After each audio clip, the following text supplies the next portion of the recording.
1001, it's a mother and son story. It's about Inez. She's a young woman who's just come out of Rikers and quickly reunites with her son who's in the foster care system. And because she's afraid that she might lose him again once he's moved to a new foster home, she decides to just impulsively take him and rebuild their life together.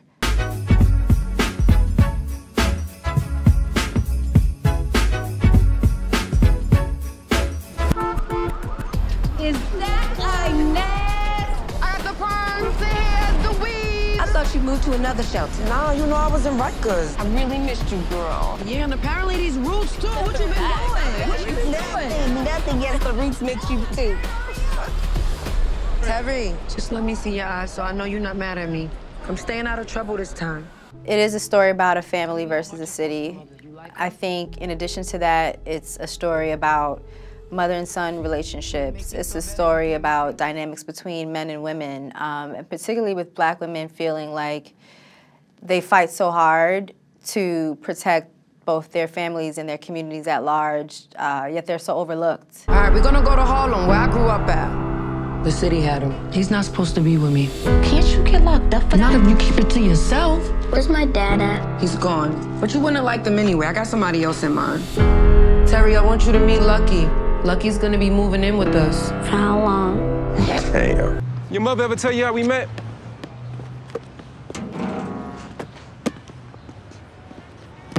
No?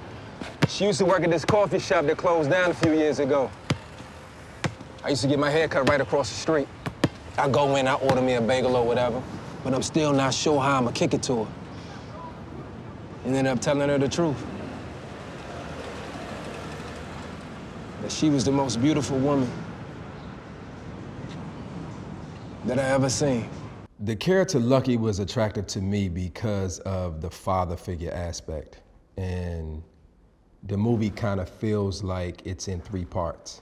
You know, we have young Terry, we have 13-year-old Terry, and then we have 17-year-old Terry. And Lucky's goes through that transition with them. And the father figure aspect of it, the mentorship, the male presence, even though Lucky's going through his own things, just got out of jail from being incarcerated, but you know, he's the one shining light besides Inez, which played by Teyana Taylor. You a blessing, for your mom especially. You getting older now. Time for you to start thinking for yourself. To me, Josiah represented Terry fully actualized. And Josiah, I think he always tickles me because I really love the way he was able to take on the spirit of this young New York man because he's not from the city.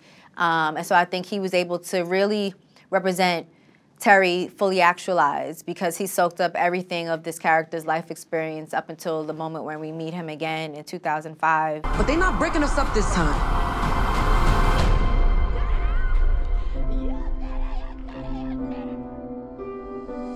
I see somebody who needed me.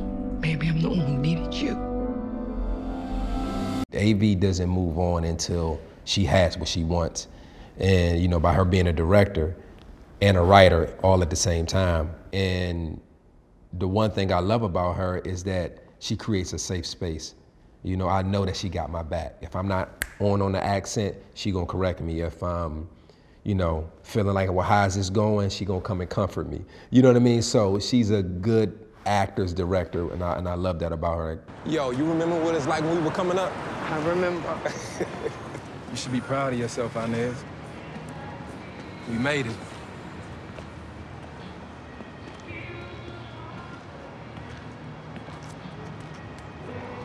You don't seem happy.